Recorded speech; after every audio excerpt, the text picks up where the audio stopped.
Hello, civil engineers. This side Sandeep Singh, professional estimation engineer and corporate trainer.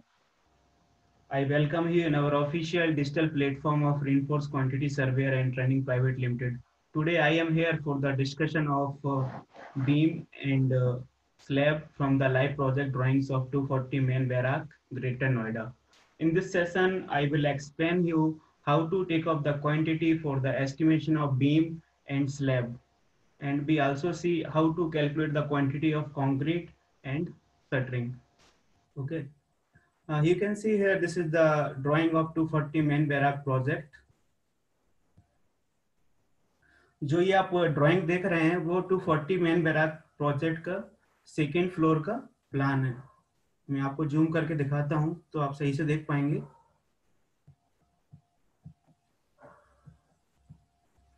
ये देखिए, ये आप देख रहे हैं, ये टिपिकल सेकेंड फ्लोर का प्लान आपको दिया हुआ है और ये भी आपको typical second terrace floor plan दिया हुआ है. अब आप इस ड्राइंग को सही से देखेंगे तो आपको पता चलेगा ये ड्राइंग में दो पार्ट हैं, एक पार्ट ये है और ये एक पार्ट ये है. ये ड्राइंग काफी बड़ा हो रहा था, इसीलिए जो आपका ड्राफ्टमैन होता है उस ड्राफ्टमैन ने इस ड्राइंग के दो पार्ट कर दिए हैं. एक पार्ट आपका ये वाला है जो आपको टॉप में दिया हुआ है, एक पार्ट ये है जो आपको बॉटम में दिया हुआ है. ये जो आप यहाँ पे ये मैच लाइन देख रहे हैं, ये आपको मैच लाइन यहाँ पे दिखाई दे रहा होगा लेफ्ट बॉटम कॉर्नर में. ये जो आपको ये मैच लाइन दिखाई दे रहा है, इस मैच लाइन के थ्रू ये वाले पार्ट को कनेक्ट कर दिया जाएगा. यहाँ पे भी एक आपको ये मैच लाइन दिखाई दे रहा होगा, ये देखेंगे तो आपको ये समझ में आएगा.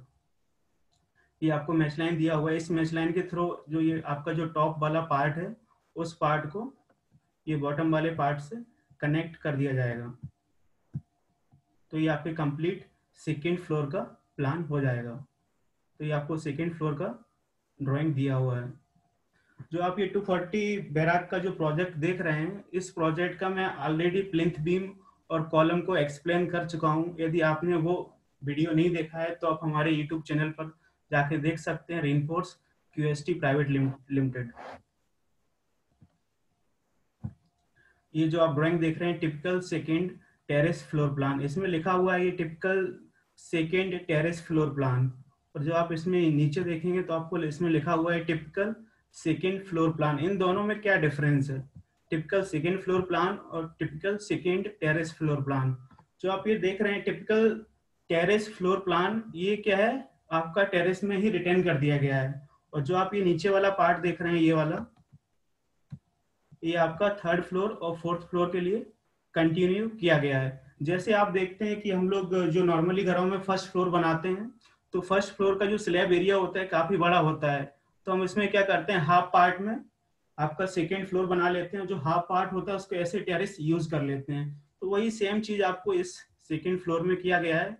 जो ये वाला पार्ट है बॉटम वाला, वो आपका थर्ड फ्लोर और फोर्थ फ्लोर के लिए कंटिन्यू जाएगा. और जो आप ये ऊपर देख रहे हैं जो सेकेंड फ्लोर वाला प्लान है वो आपका टेरेस में कन्वर्ट कर दिया जाएगा. इसीलिए आपको यहाँ पे कोई भी कॉलम नहीं दिखाई दे रहा है. आप यहाँ पे देखेंगे तो आपको इसमें कोई भी कॉलम नहीं दिखाई दे रहा है, क्योंकि इसको सेकेंड फ्लोर पर आपका टेरेस में कन्वर्ट कर दिया गया है. जो आप नीचे देखेंगे तो आपको यहाँ पे बहुत सारे कॉलम्स दिखाई देंगे. तो ये वाला जो पार्ट है आपका थर्ड फ्लोर और फोर्थ फ्लोर के लिए कंटिन्यू करेगा. आप यहाँ पे देख सकते हैं, आपको यहाँ पे ये बीम का शेड्यूलिंग दिया हुआ है, B1, B2, B3 so on. तो ये सारी बीम्स हम लोग इस प्रोजेक्ट में यूज कर रहे हैं. ये जो आप सेकेंड फ्लोर का प्लान देखेंगे, मैं आपको थोड़ा जूम करके दिखाता हूँ. ये तो इस सेशन में मैं आपको डिस्कस करूंगा कि जो आपको ये सेकेंड टेरेस फ्लोर का प्लान दिया हुआ है, इस प्लान में जो आपकी बीम है और जो स्लैब है उसका एस्टिमेशन किस तरह से होता है वो मैं आपको इस सेशन में डिस्कस करूंगा. ये आप यहाँ पे देख सकते हैं, आपको ये बीम दिया हुआ है B1 बीम और ये आपको ये B2 बीम दिया हुआ है. जो आप ये B1 बीम देख रहे हैं ये आपका आउटर बीम है और ये जो B2 बीम देख रहे हैं वो आपका इनर बीम है. और ये आपको ये पूरा स्लैब दिया हुआ है 140 mm थिकनेस का. ये आपको S1 स्लैब दिया हुआ है. बीम का डिटेल आपको यहाँ पे दिया हुआ है. तो इसका एस्टिमेशन स्टार्ट करने से पहले हम लोग थोड़ा बीम के बारे में समझ लेते हैं कि बीम क्या होता है, कितने टाइप का बीम होता है. मोस्टली बीम बहुत टाइप का होता है, लेकिन जो आपका फ्लोर बीम होता है वो मोस्टली 3 टाइप का होता है. आप देख सकते हैं इस तरह से.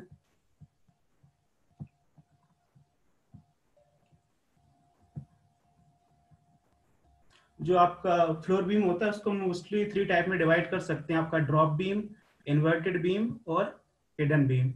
तो जो सबसे फर्स्ट है आपका ड्रॉप बीम, मोस्टली केसेस में आपका जो प्रोवाइड किया जाता है, आप जितनी भी बिल्डिंग देखेंगे आपको उस बिल्डिंग में आपको ड्रॉप बीम ही मिलेगा।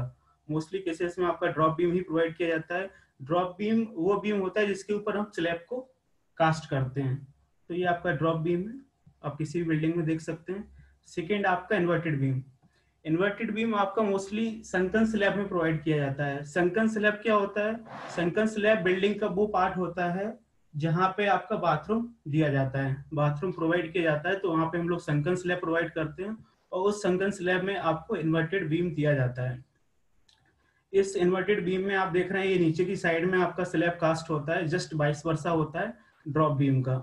जो आपका नॉर्मल स्लैब होता है उसके लेवल में जो संकन स्लैब होता है उसका लेवल थोड़ा डाउन रखा जाता है।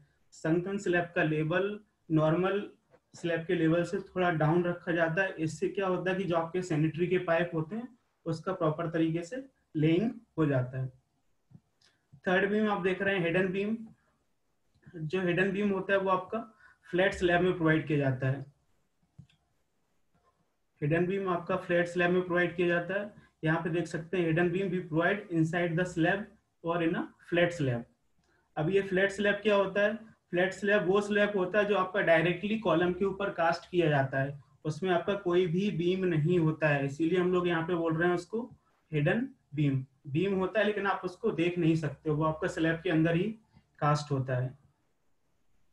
देख सकते हैं आपको कुछ इस तरह से दिखाई देता है हिडन बीम।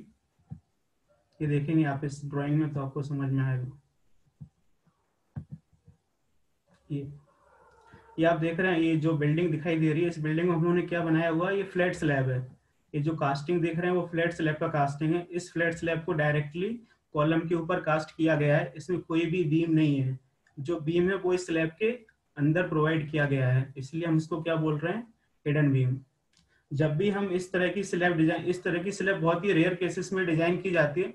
जब भी इस तरह की स्लैब डिजाइन की जाए तो उसको बहुत ही केयरफुली डिजाइन करना चाहिए, सभी लोड के क्राइटेरिया को कंसीडर करके बहुत ही केयरफुली डिजाइन करना चाहिए। अदरवाइज इस तरह की स्लैब में मोस्टली आपके पंचिंग फेलियर के चांसेस होते हैं। स्लैब आपका पंचिंग फेलियर में फेल हो जाता है। आप देख सकते हैं किस तरह से पंचिंग फेलियर होता है। ये आप जो ड्राइंग देख रहे हैं, ये इस तरह से स्लैब का पंचिंग फेलियर हो सकता है, आप इसको शेयर फेलियर भी बोल सकते हैं। जो आपका फ्लैट स्लैब होता है उसमें क्या होता है, जो कॉलम का जो क्रॉस सेक्शन एरिया होता है बहुत कम होता है और स्लैब का एरिया बहुत ज्यादा होता है, तो इसमें क्या होता है? सडन पंचिंग फेलियर होता है। तो जब भी आप फ्लैट स्लैब को डिजाइन करें तो बहुत ही केयरफुली डिजाइन करना चाहिए।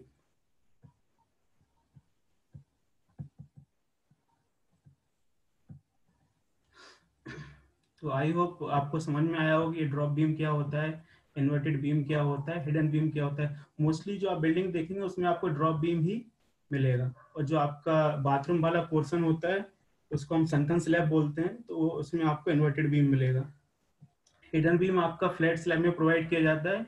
फ्लैट स्लैब इसलिए प्रोवाइड करते हैं क्योंकि वो देखने में बहुत अच्छी लगती है। जब आप फ्लैट स्लैब का सीलिंग देखेंगे तो आपको looking wise very good, because there is no beam. Okay, okay. तो ये आपका ड्राइंग है 240 मेन बैरक प्रोजेक्ट का। तो हम लोग इसमें देखें कि किस तरह से इसका एस्टिमेशन किया जाता है। तो यहाँ पे आप ये B1 बीम देख रहे हैं, ये ग्रेड M से लेके ग्रेड R तक आपको B1 बीम दिया हुआ है ग्रेड 9 में। तो ये इसका डिटेलिंग दिया हुआ है। इसका जो ब्रेथ है 300 mm है और जो इसका डेप्थ है वो आपको 400 mm दिया हुआ है, और जो इसका लेंथ है वो हम लोग ड्राइंग से टेक ऑफ कर लेंगे। इसी तरह से आपको ये B2 बीम दिया हुआ है, जो इनसाइड वाला बीम है वो क्या है? आपका B2 बीम है, जिसका ब्रेथ आपको 300 mm दिया हुआ है और जो इसका डेप्थ है वो 700 mm दिया हुआ है। जो ये आप डॉटेड लाइन देख रहे हैं वो सारी आपकी क्या है? बीम्स हैं। तो आपको ड्राइंग में कुछ इस तरह से बीम दिखाई देगा, क्लियर। लेकिन जब आप एक्चुअली कंस्ट्रक्शन साइट पे देखेंगे तो आपको बीम कुछ इस तरह से दिखाई देगा। ये सब आप बीम के क्रॉस सेक्शन देख रहे हैं, जब आप इस बीम का सेक्शन कट करेंगे B1 का तो आपको ये कुछ इस तरह से दिखाई देगा। जब आप B2 का सेक्शन कट करेंगे तो आपको ये बीम कुछ इस तरह से दिखाई देगा। तो आप ड्राइंग में इस तरह से देख सकते हैं। जो आप बीम को एक्चुअली देखेंगे कंस्ट्रक्शन साइट पर तो आपको किस तरह से दिखाई देता है, मैं अभी आपको दिखाता हूँ।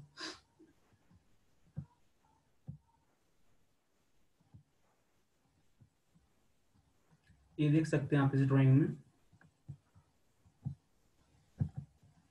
ये ये पिक्चर देख रहे हैं, इस पिक्चर में आपको सारी चीजें क्लियर हो जाएंगी किस तरह से होता है।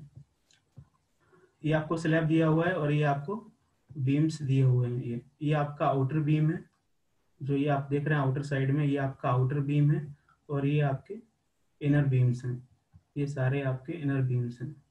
जब हम लोग बात करते हैं कि बीम का क्वांटिटी एस्टिमेशन किस तरह से किया जाएगा, स्लैब का क्वांटिटी एस्टिमेशन किस तरह से किया जाएगा, तो क्वांटिटी एस्टिमेशन में कुछ नहीं है। बीम का कंक्रीट एस्टिमेशन करने के लिए आप, बीम एक रेक्टेंगल होता है तो उसमें कितना वॉल्यूम ऑफ कंक्रीट आएगा, लेंथ ब्रेथ और डेप्थ करके आप निकाल सकते हैं। इसी तरह से आपका जो स्लैब होता है उसमें कितना कंक्रीट कंज्यूम होगा, तो उसको भी आप लेंथ ब्रेथ और डेप्थ से निकाल सकते हैं। लेकिन जो इसमें मेन इंपॉर्टेंट है वो क्या है कि जो आप इसमें लेंथ ब्रेथ और डेप्थ पुट करने वाले हैं उसको किस तरह से कंसीडर किया जाएगा। लेंथ ब्रेथ और डेप्थ की क्वांटिटी हम लोग क्या टेक ऑफ करेंगे ड्राइंग से, वो सबसे इंपॉर्टेंट है। मोस्टली जो आपके फ्रेशर इंजीनियर्स रहते हैं और जहां तक जिनको 3 से 4 साल का भी एक्सपीरियंस होता है साइट का, वो भी इसमें कंफ्यूज रहते हैं कि लेंथ ब्रेथ और डेप्थ का स्लैब और बीम के लिए किस तरह से क्वांटिटी टेक ऑफ करना है। तो वो हम लोग उसको डिटेल में देखेंगे, बहुत ही कॉन्सेप्चुअल है तो आप उसको ध्यान से देखिएगा। तो इसको स्टार्ट करने से पहले आप इस चीज को समझ सकते हैं। ये आप जो देख रहे हैं ये शटरिंग है और ये आपका स्लैब में जो है सेंटरिंग है। मोस्टली आपके जो फ्रेशर इंजीनियर्स रहते हैं और थोड़े बहुत जो एक्सपीरियंस है उनको 1-2 साल का, वो भी इसमें कंफ्यूज रहते हैं कि आपका शटरिंग क्या होता है, सेंटरिंग क्या होता है, स्टेजिंग क्या होता है, प्रॉपिंग क्या होता है और फॉर्मवर्क क्या होता है। तो पहले हम लोग इसको क्लियर कर लेते हैं। फॉर्मवर्क क्या होता है? फॉर्मवर्क एक तरह से टेम्परेरी स्ट्रक्चर होता है जिसको हम लोग यूज करते हैं कंक्रीट को मोल्ड करने में as per our required structure. Okay, so formwork is the temporary structure that we use to mold the concrete in a required shape and size, like footing, beam, column, and slab. So this is the formwork. Second, have a shuttering. Shuttering, centering, staging, or propping is all the parts of your formwork. जो आपका vertical part होता है, जो आप ये देख रहे हैं जो बीम में, ये जो बीम का वर्टिकल फॉर्म वर्क है उसको हम लोग क्या बोलते हैं? शटरिंग बोलते हैं। क्लियर? या फिर जो आप कॉलम में जो वर्टिकल फॉर्म वर्क यूज करते हो उसको हम लोग शटरिंग बोलते हैं।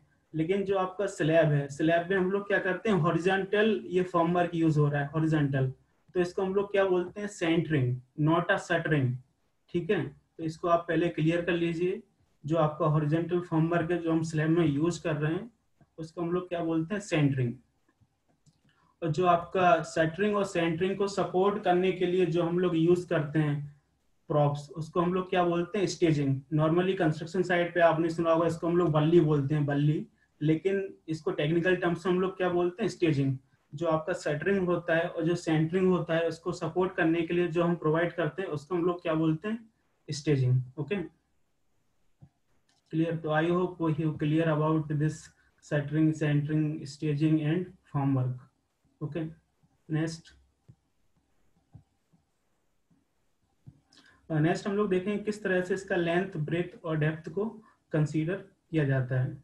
आप ड्राइंग देखेंगे तो ये आपको ड्राइंग दिया हुआ है। ये बीम, ये आपका B1 बीम है, इस तरह से B1 बीम M डैश से लेके आपका R तक। तो इसका बीम डिस्क्रिप्शन किस तरह से होगा? बीम डिस्क्रिप्शन बहुत इंपॉर्टेंट है। एक फ्लोर में आपकी बहुत सारी बीम्स होती हैं। आप इस प्रोजेक्ट में देखें आपको कितनी सारी बीम्स दी हुई हैं। तो पर्टिकुलर बीम को आइडेंटिफाई करने के लिए हम उसको क्या एक प्रॉपर नाम देते हैं। इसमें आप आइडेंटिफाई कर सकते हैं ग्रेड 9 M2R। ओके, तो इस तरह से हम बीम का आइडेंटिफाई कर सकते हैं, ग्रेड 9 M2R। तो मैंने इसका एक्सेल सीट प्रिपेयर किया हुआ है, आप उसमें डिटेल में देखेंगे तो आपको सारी चीजें समझ में आएंगी।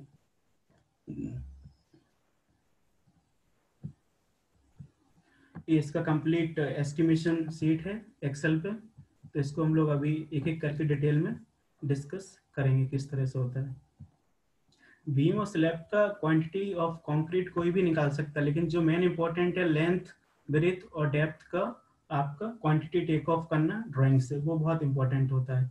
तो ये B1 बीम है आपका ग्रेड 9 M2R, ये देख सकते हैं आप, ये आपका B1 बीम ग्रेड 9 M2R। ये जो आपका ग्रेड 9 पे जो बीम दिया हुआ है B1, और जो आपका ग्रेड 2 पे जो बीम दिया हुआ है B1, ये दोनों सेम है, इसीलिए हम लोग यहाँ पे नंबर ऑफ मेंबर में 2 इनपुट कर रहे हैं। ये देख रहे हैं नंबर ऑफ बीम में 2 इनपुट कर रहे हैं। इसके बाद आपका आता है बीम लेंथ। बीम लेंथ हम लोग ड्राइंग से निकालेंगे किस तरह से होता है, आप देखिएगा। ये बीम लेंथ, आपको जो भी लेंथ दिया हुआ है ग्रेड एस से लेके ग्रेड एम तक, आप सभी को ऐड कर लीजिए। ये 3.38 metre, 3.305 metre, 3.295 metre, 3.3 metre, 3.66 metre, ये आप देखेंगे। तो इन सभी को ऐड करने के बाद जो आपको ये 3.38 मीटर दिया हुआ है, ये इस बीम के सेंटर से दिया हुआ है, और जो आपको ये 3.66 मीटर दिया हुआ है, ये भी आपको इस बीम के सेंटर से दिया हुआ है।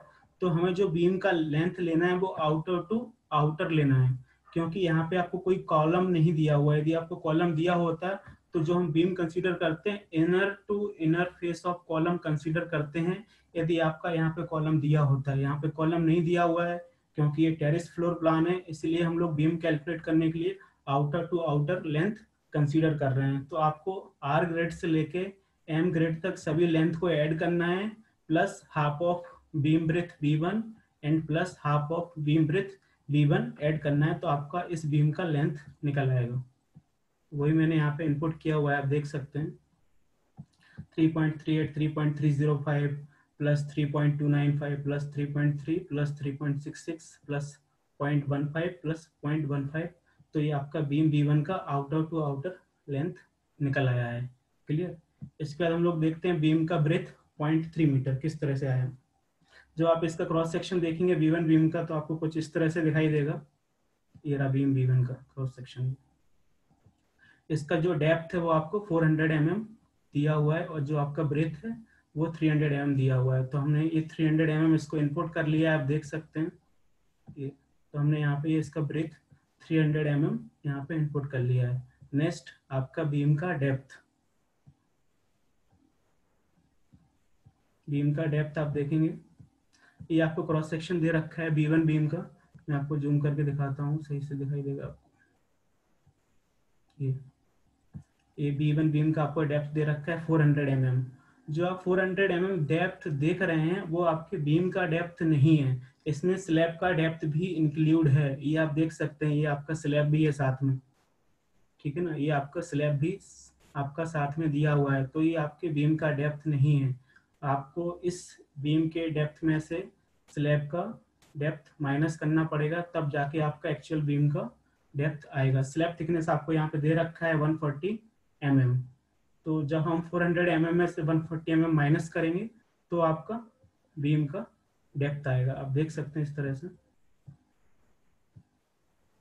तो ये मेजरमेंट होता है, आपको देख लेना चाहिए। Measurement of depth for floor beam as per IS 1200, the depth of beam should be measure from the bottom of beam to the bottom of slab. तो आप ये इस तरह से देख सकते हैं। तो आपका 400 mm का डेप्थ दे रखा था, उसमें से हमने 140 को माइनस कर दिया है, तो आपका ये 0.26 मीटर आ जाएगा। आप इस तरह से देखेंगे तो आपको ये समझ में आएगा। ये आपका B1 बीम का क्रॉस सेक्शन है, ये आपका आउटर बीम है।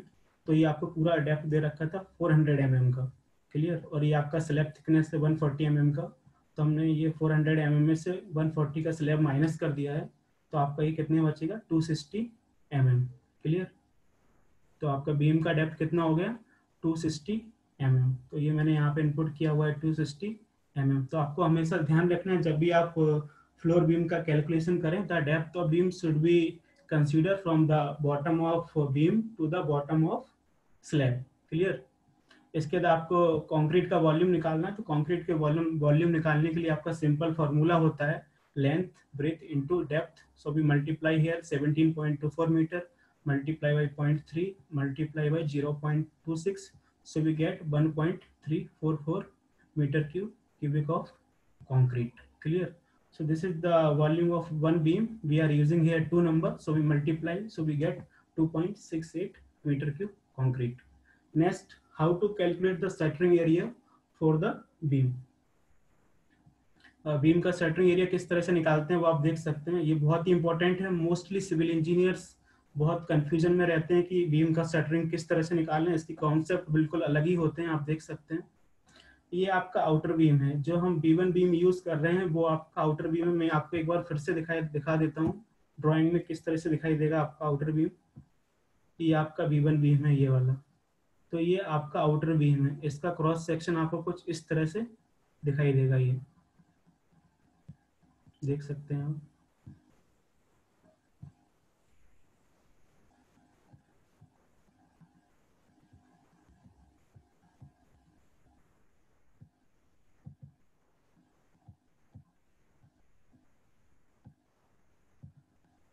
ये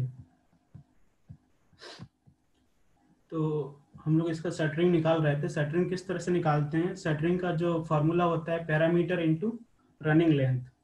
तो ये बात आपको ध्यान रखनी है. आपको डायग्राम के थ्रू मैं आपको दिखाने की कोशिश करता हूँ. मेरे पास एक इमेज है, आप इसको देख सकते हैं, आपको सही से समझ आएगा. ये आपका क्या है? ये बीम है जो आप साइड बाई साइड देख रहे हैं. तो वो आपको बीम है कंप्लीट साइड बाई साइड. ये आपको बीम दिया हुआ है. तो आपको इस बात का ध्यान रखना है जो स्लैब के साइड का शटरिंग होता है वो आपकी बीम की शटरिंग में इंक्लूड किया जाता है. जब हम बीम की शटरिंग का कैलकुलेशन करते हैं तो उसी में हम स्लैब की साइड को इंक्लूड कर लेते हैं. ये आपको हमेशा ध्यान रखना है कि जो स्लैब की साइड है, जो स्लैब की साइड की शटरिंग है वो आपको बीम की साइड में इंक्लूड करनी है. तो वही हमने यहाँ पे किया हुआ है. ऐसा मैं नहीं बोल रहा हूँ, ऐसा हमारे IS कोड के प्रोविजंस हैं. उसी तरह से होता है. मोस्टली सिविल इंजीनियर्स इसमें कंफ्यूज होते हैं. वो इसका टेक ऑफ ड्राइंग से सही से नहीं कर पाते हैं. जो स्लैब की साइड की शटरिंग होती है वो IS कोड के अकॉर्डिंग बीम में इंक्लूड की जाती है. तो आप देख सकते हैं मैंने इसको एक्सेल में सही से दिखाया हुआ है. ये आपका स्लैब का ये वाला पार्ट है वो आपका स्लैब में की शटरिंग में इंक्लूड नहीं होगा. ये बीम की स्लैब में ही आपका इंक्लूड होगा. तो 400 mm plus 300 mm plus 260 mm. तो इसका जो शटरिंग एरिया होगा वो क्या हो जाएगा? 400 mm plus 300 mm plus 260 mm multiply by the length. जो बेसिक फार्मूला होता है शटरिंग के लिए, actual touch of concrete. Concrete का जितना पार्ट आपका शटरिंग को टच करेगा वही आपका एक्चुअल शटरिंग एरिया होगा. तो शटरिंग निकालने के लिए parameter into length.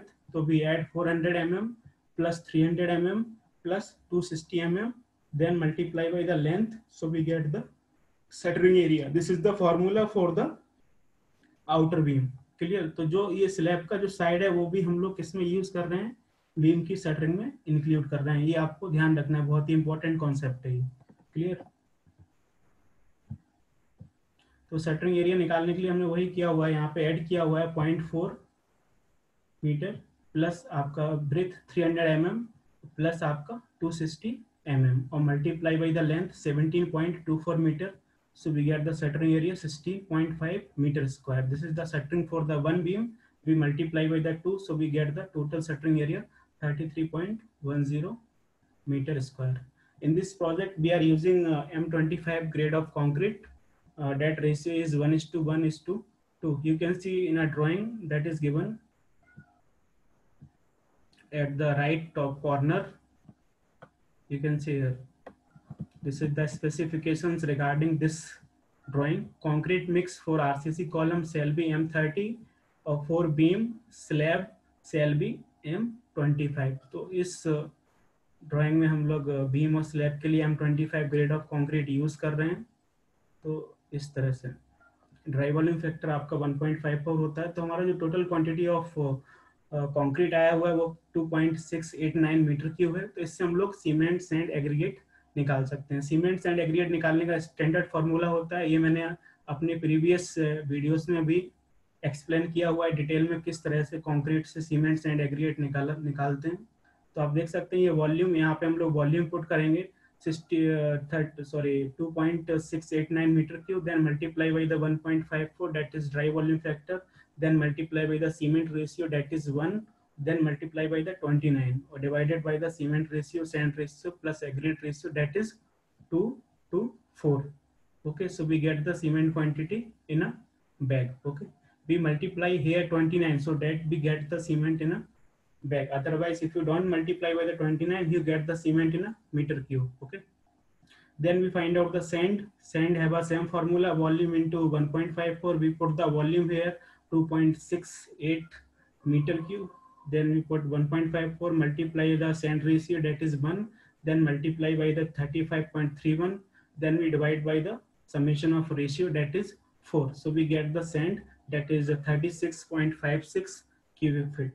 Next, we calculate aggregate by the same process and same formula. So we get the aggregate 73.12 cubic feet. Okay, so this is the estimation for the B1 beam.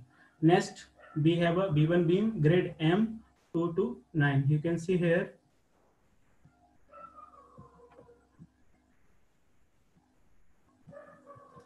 this is this vertical beam. Okay, this vertical beam.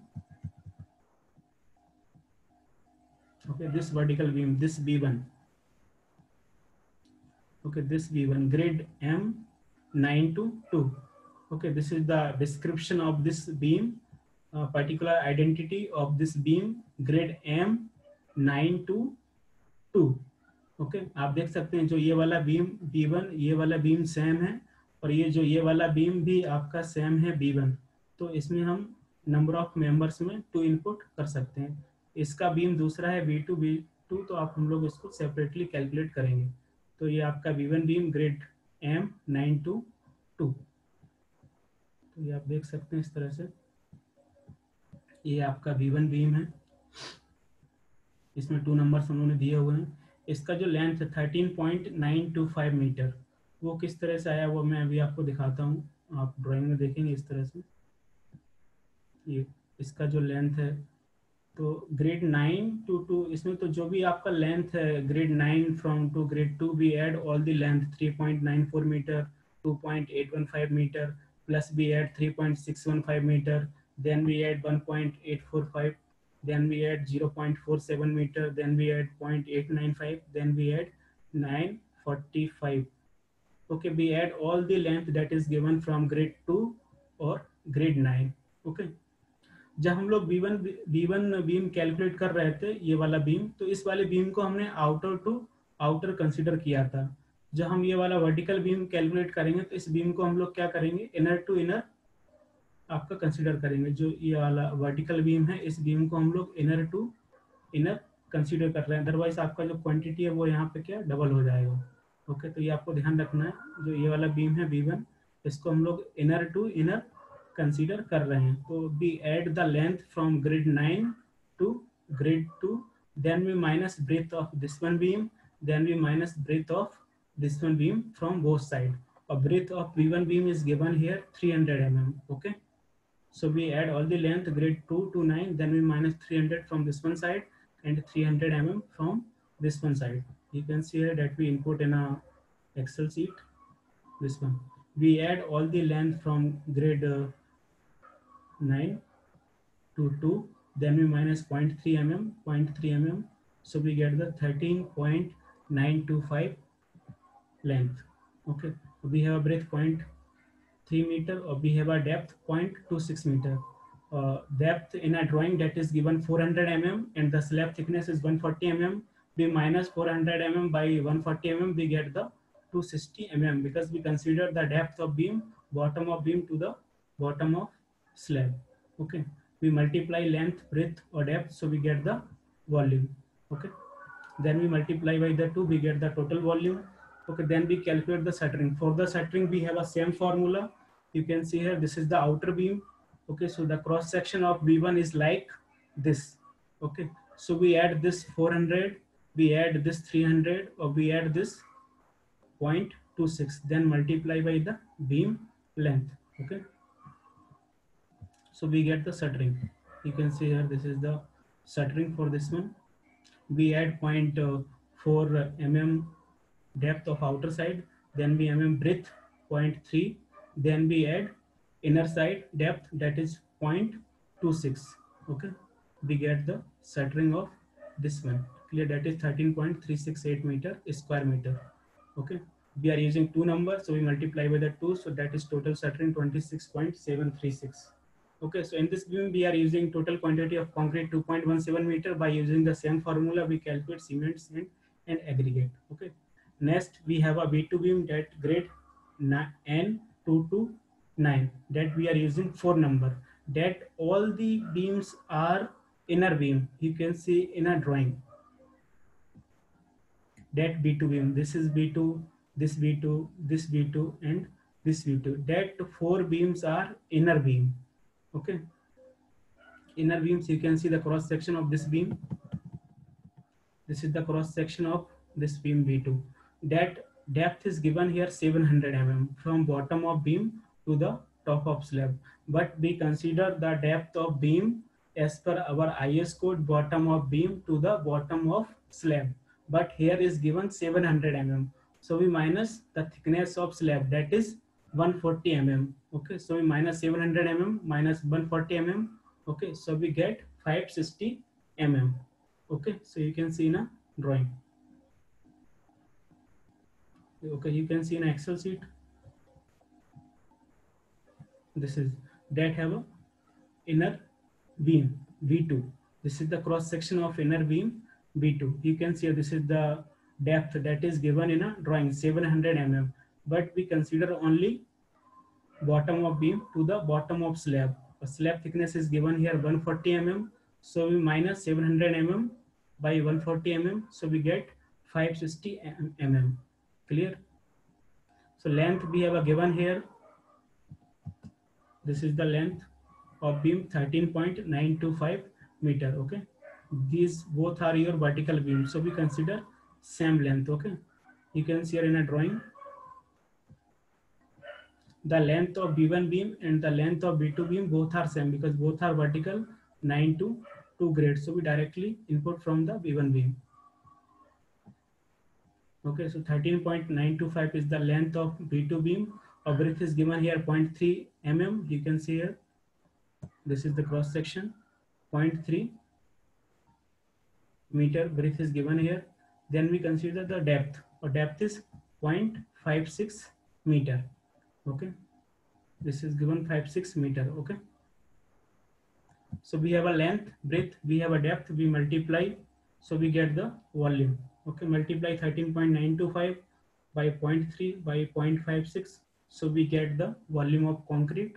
Okay, then we calculate the shuttering area. For the shuttering area we have a same formula, parameter into length. We consider the parameter only this one. You can see that red arrow. We consider this one 560 plus 300 mm plus 560. Then we multiply by the beam length. Okay, you can see this is the shuttering area, 560 mm plus 0.3 plus 560 multiply by the beam length. So we get the shuttering area in a meter square. Okay, because we are applying the shuttering only this one part. Okay, so we get the shuttering area by adding the 560 and 300 mm multiplied by the length, so we get the shuttering to 19.77 meter square. Okay, by the same process we can calculate the cement, sand, aggregate. Total quantity of concrete is given here, that is 9.35 meter cube. Okay, so this is the process for the estimation of beam. Okay, तो आपको इसमें केवल एक ही चीज ध्यान रखनी है जो बहुत ही इंपॉर्टेंट है, इसकी जो डेप्थ है उसका किस तरह से कंसीडर किया जाता है, तो वो आपको ध्यान रखना है. जो इसका जो बीम में जो डेप्थ है उसका जो कंसीडरेशन है वो bottom of beam to bottom of slab किया जाता है. जब हम इसका शटरिंग निकालते हैं तो शटरिंग निकालते समय आपको ये ध्यान रखना है कि जितनी भी आपकी प्रोजेक्ट में आउटर बीम्स होती हैं, तो जो भी आपकी आउटर बीम्स होती हैं तो उसमें जो स्लैब का जो साइड शटरिंग होता है, स्लैब की जो साइड का शटरिंग होता है वो आपकी बीम की शटरिंग में इंक्लूड हो जाता है, तो वो आपको ध्यान रखना है. क्लियर? नेक्स्ट हम लोग देखते हैं कि स्लैब का एस्टिमेशन किस तरह से करते हैं. क्लियर? आप ड्राइंग देख सकते हैं पहले इसका, ये आपको ड्राइंग दिया हुआ है इस तरह से. ये आपका कंप्लीट एक स्लैब है तो हम इसको केवल एक बार में ही कैलकुलेट कर सकते हैं. ये आपका स्लैब दिया हुआ है S1, इस स्लैब का थिकनेस आपको दिया हुआ 140 mm, ठीक है। तो ये आपका पूरा कंप्लीट एक स्लैब है, तो हम इसको एक बार में ही कैलकुलेट कर सकते हैं, ठीक है। तो जो स्लैब का डिस्क्रिप्शन है, तो हम इस तरह से इसको डिस्क्राइब कर सकते हैं, slab S1 grade M2R and grade 9 to 2. So this is the description of slab. Slab S1 grade M to R and grade 9 to 2. Okay, so this is the description of this slab. Okay, you can see here in Excel sheet. Okay, this is the slab description. S1 slab grade M2R to 9 to 2. That we are using only one number. Then we find out the slab length and breadth. Okay, so how to find out the slab length? You can see here. This is the slab length. Okay, this one slab length. Grade 9 M2R. We add all the length from grade R to grade M. Then we add half of beam B1. Then we add half of beam B1. Okay, so we find out the length. Outer of this one portion and outer of this one portion, we add all the length, so we get the length of slab. Okay, or to calculate the breadth of slab, okay, you can see here, this is the length. Okay, we add all the grade from M to R. Okay, you can see we add all the grade from M to R, then we add 0.3 and 0.3. Okay, this is the slab breadth. For the slab length, this one we add all the length, then we add 0.15 or 0.15. Clear? You can see here the slab breadth, how to find out the slab breadth.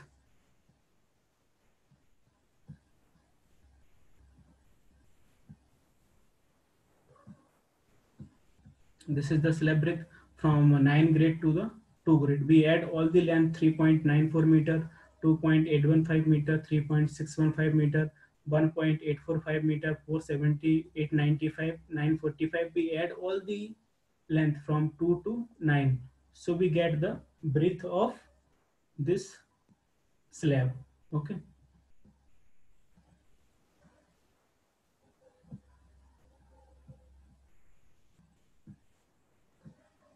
Okay, so you can see this is the length, this is the breadth.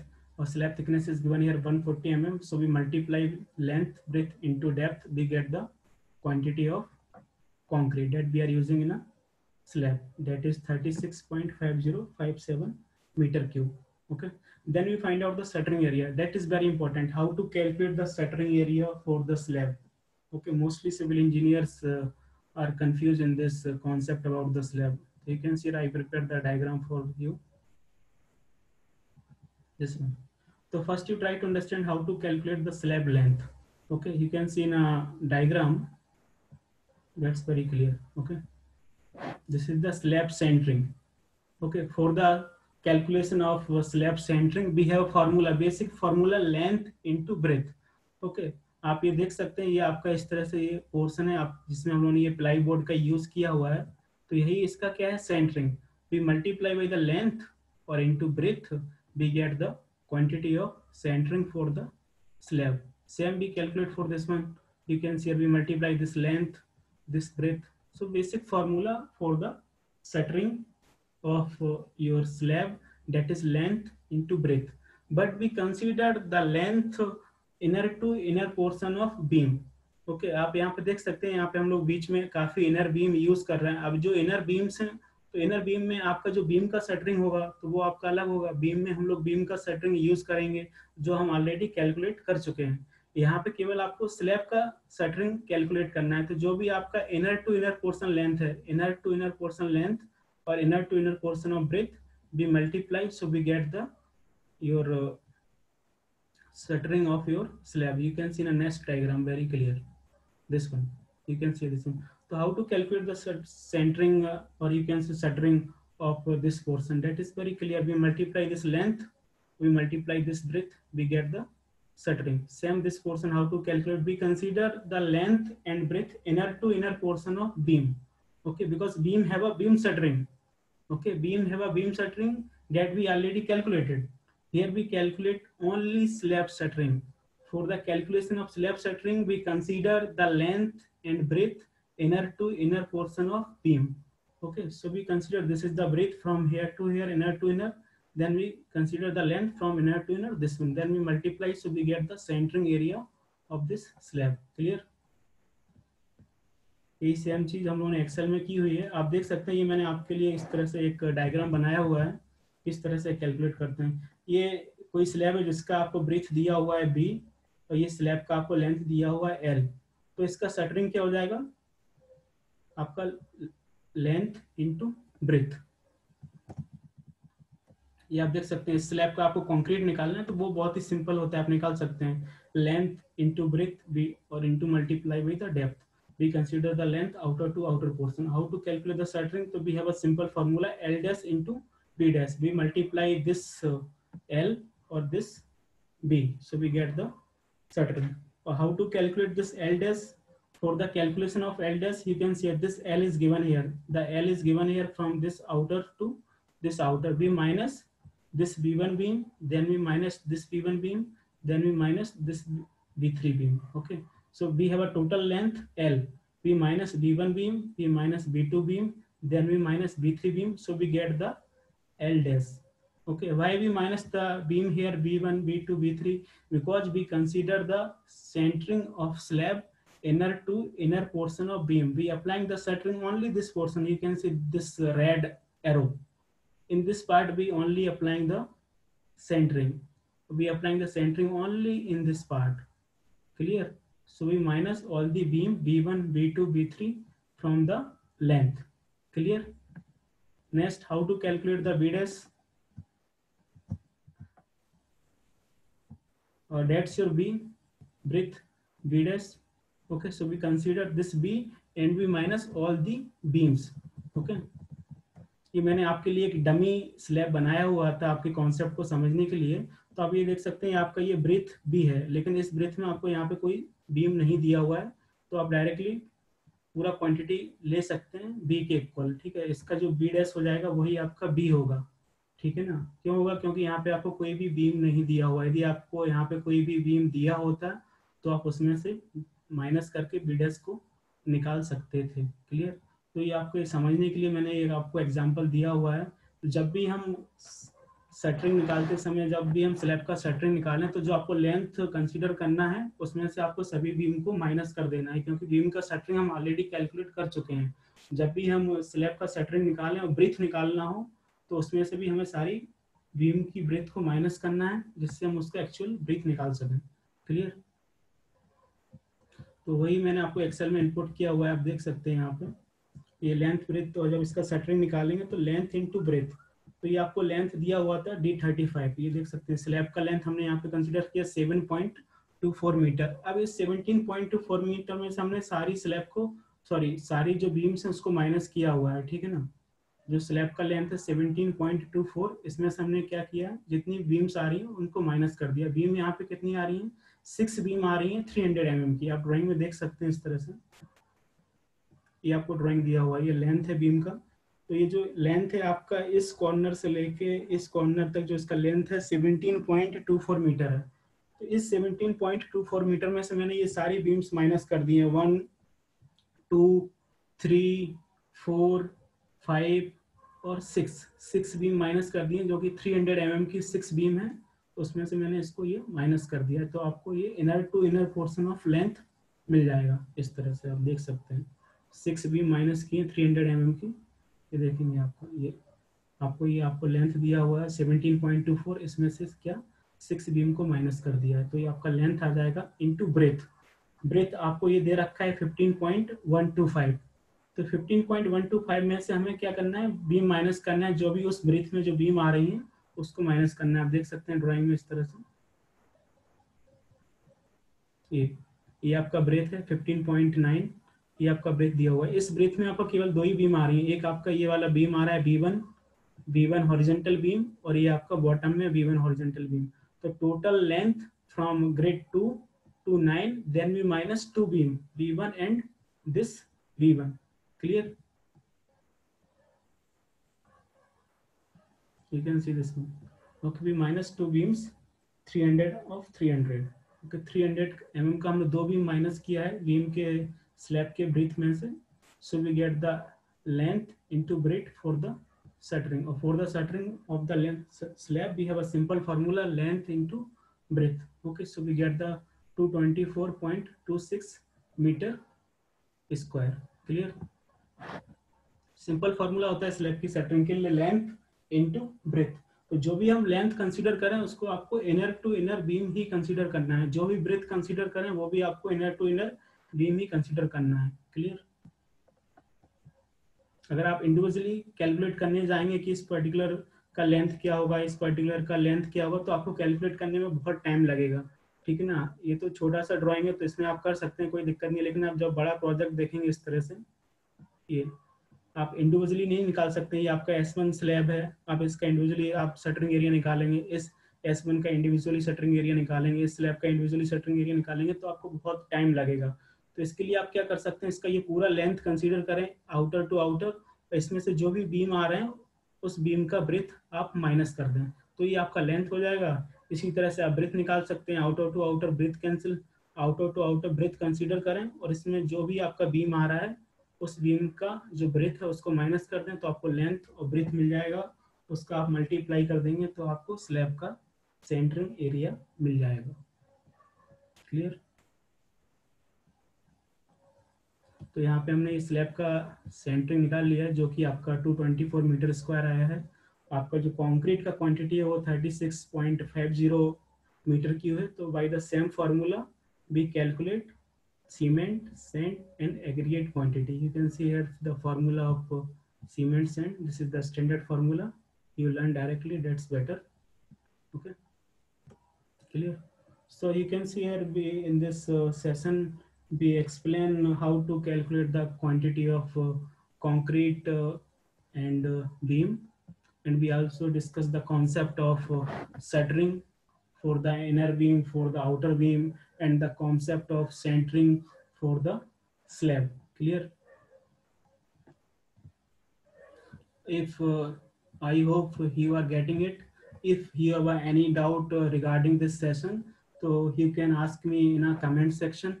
Okay, thank you so much for the supporting and encouraging our RQSG team. If you want more content like this practical from the live project drawings of different project, please like, share and subscribe our YouTube channel.